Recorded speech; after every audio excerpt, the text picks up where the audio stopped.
মুসলিম শরীফের একটি হাদিসের অর্থ হযরত আব্দুল্লাহ বিন মাসউদ রাদিয়াল্লাহু তাআলা আনহু বলেন, যে ব্যক্তি এই আশা পোষণ করে যে কাল কিয়ামতের দিবসে সে আল্লাহর দরবারে মুসলমান রূপে উপস্থিত হইবে, সে যেন এই সমস্ত নামাজকে ওই রূপ স্থানে আদায় করে যেখানে আজান দেওয়া হয়, অর্থাৎ মসজিদে।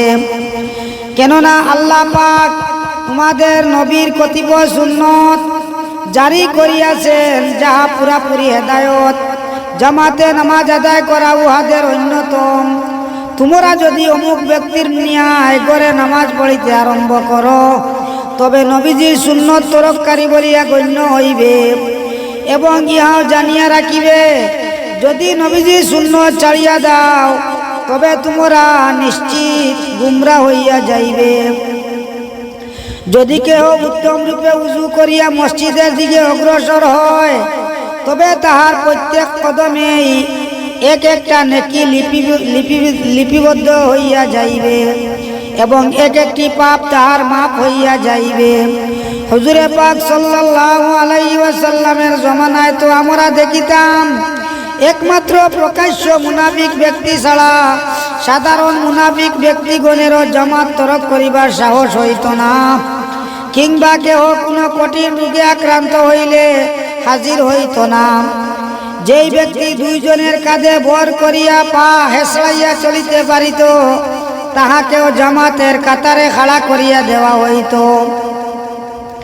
ফায়দা সাহাবায়ে কেরামগণের নিকট জামাতের এত বেশি গুরুত্ব দেওয়ার একমাত্র কারণ এই ছিল যে অসুস্থ ব্যক্তি অন্যের উপর বর দিয়া হইলেও জামাতে শরীক হইত।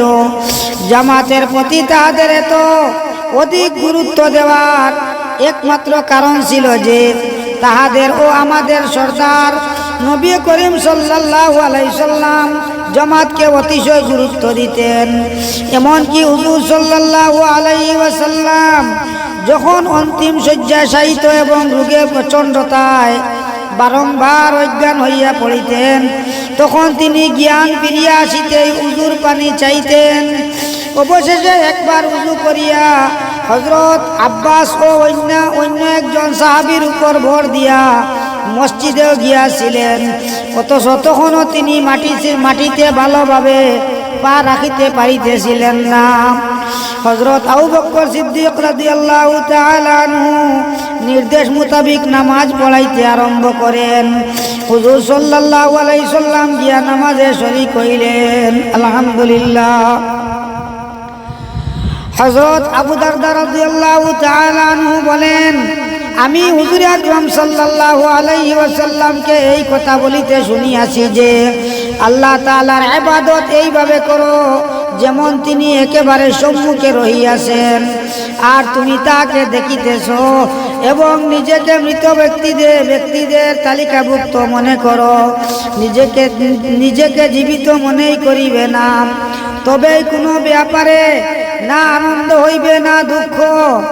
মজলুমের বদদুয়া হইতে নিজেকে রক্ষা করিবে, এবং যদি তিনি এতটুকু ক্ষমতাও রাখেন যদি তুমি এতটুকু ক্ষমতাও রাখো যে মাটিতে গোড়াগড়ি দিয়া হইলেও এশা এবং ফজরের জামাতে হাজির হইতে পারো, তো উহাতে অবহেলা করিবে না। একটি হাদিসে বর্ণিত আছে, মুনাফিকদের উপর এশা এবং ফজরের নামাজ খুব কষ্টকর ছিল। যদি তারা জানিত জামাতে কত ফায়দা রহিয়াছে, তবে তাহারা মাটিতে গোড়াগড়ি দিয়া হইলেও জামাতে শরীক হইয়া নামাজ আদায় করিত। আল্লাহ পাক পরওয়ারদিগার আলমে আমরারে 5 ওয়াক্ত নামাজ জামাতে শহীদ পড়ার তৌফিক দিক। আমিন।